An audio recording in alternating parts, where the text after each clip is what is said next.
The Chicago Bears enter this week with rising confidence, a clearer identity, and a message that's echoing through Hallis Hall: start faster, finish stronger.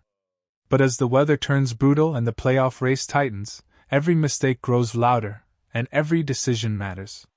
Today, we break down the mindset, the matchups, and the injury news shaping a must-win game for Chicago. As the Bears prepare for another freezing, windswept week of football, the mood inside the facility has taken a noticeable shift.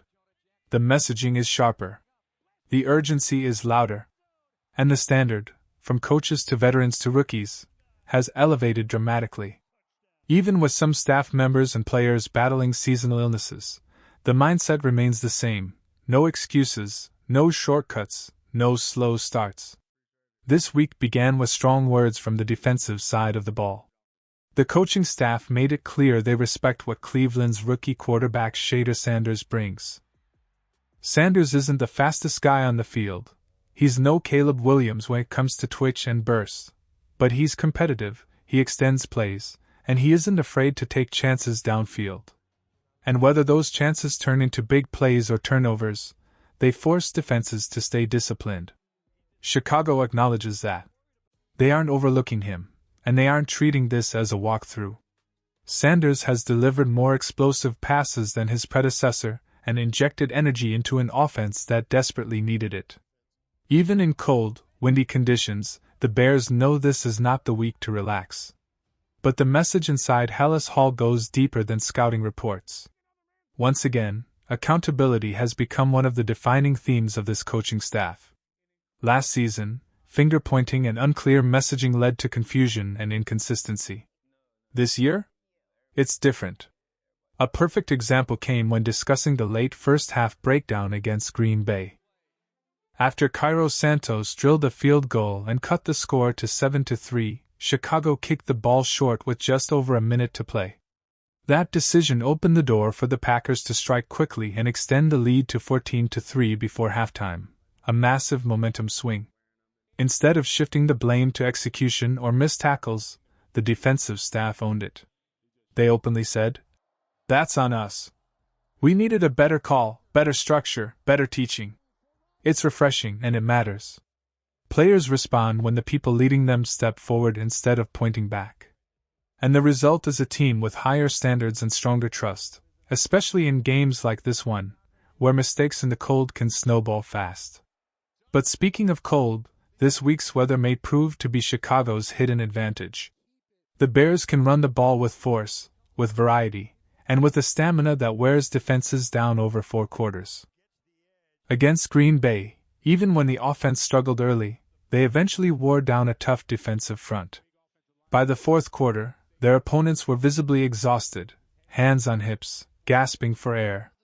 If Chicago gets that process started earlier this week, the tone of this game changes immediately.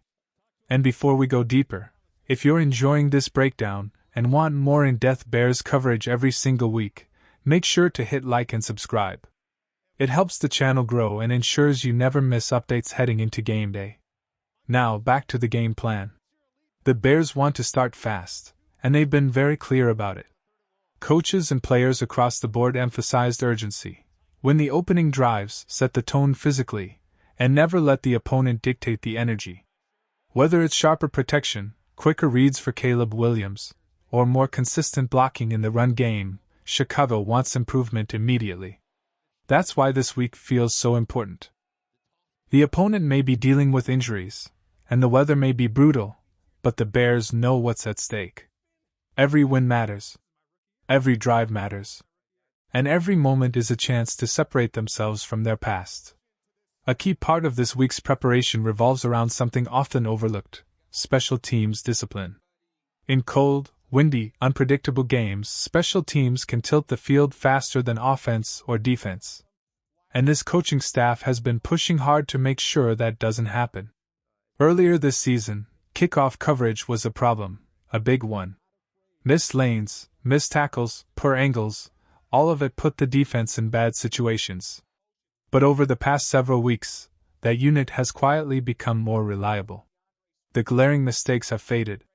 The communication is sharper. The effort is more consistent. And in a week where field position could determine the entire flow of the game, that progress is invaluable. Still, there's one area Chicago wants more from: kickoff returns. Aside from a critical long return against Minnesota earlier in the season, this unit hasn't produced much spark.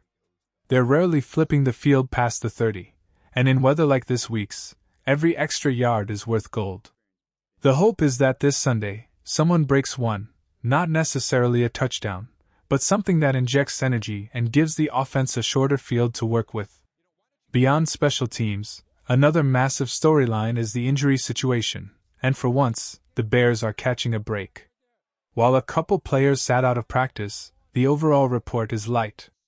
Kyler Gordon continues to battle a lingering groin injury, and at this point, expectations for his return this season remain low. Travis Homer's ankle issue is worth monitoring, but not devastating for this particular matchup. What matters most is the group of players trending upward. Rome Odunze running routes again is a promising sight. Tyrique Stevenson making progress is equally encouraging. Even though the cornerback room has depth, Stevenson brings physicality and length that matter in these gritty games. If he's available, it changes how Chicago can rotate its secondary and manage snaps more effectively. Zach Hose remains a question with his hamstring, but the Bears would love to have at least one of him or Rome available. Depth is crucial, especially at receiver, and windy weather means offensive creativity becomes more limited if weapons are missing. But while Chicago's injury list is manageable, Cleveland's is not. Their report is long, filled with starters, and heavy with soft tissue injuries, never ideal when stepping into freezing conditions. Multiple defensive tackles, offensive linemen, wide receivers, and even key defensive backs have either not practiced or are trending poorly. The harsh weather only makes soft tissue recovery harder. And when you combine that with the style Chicago wants to play, physical, run-heavy, relentless, it becomes clear why the Bears enter this matchup as the more complete and motivated team. Still, nothing in the NFL is automatic. Not one thing. Especially when a prideful player like Myles Garrett lines up across from you with a chance to chase individual records. Neutralizing him starts with the run game. Protecting Caleb Williams from his explosive get-off requires rhythm, quick timing routes, and a commitment to staying balanced. This week is not about flash. It's not about perfect conditions or highlight reel plays. It's about grit, control, patience, and stacking good football over 4 quarters. As the week winds down, the big picture becomes clearer. The Bears are healthier, more motivated, and battling for playoff positioning. The Browns, meanwhile, are fighting mostly for pride, player development, and individual milestones. That contrast matters. Chicago has a chance to dictate the tone early. Establish the run. Protect the football. Lean on a defense that thrives in bad weather. And trust Caleb Williams to play smart, confident, and controlled. His strong arm becomes an asset, not a liability, when the wind picks up, and that gives the Bears an edge Sanders simply doesn't have. The injuries for Cleveland, meanwhile, continue stacking up.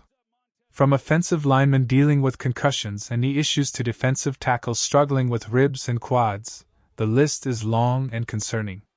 Even their receiving core faces setbacks with concussions and soft tissue limitations.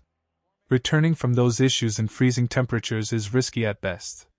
Yes, every NFL team plays for something. Whether it's pride, tape evaluation, or personal records, no opponent ever quits. Sanders will compete. Myles Garrett will push for sacks. Young players will fight for jobs. But Chicago stands on different ground. They are building towards something bigger.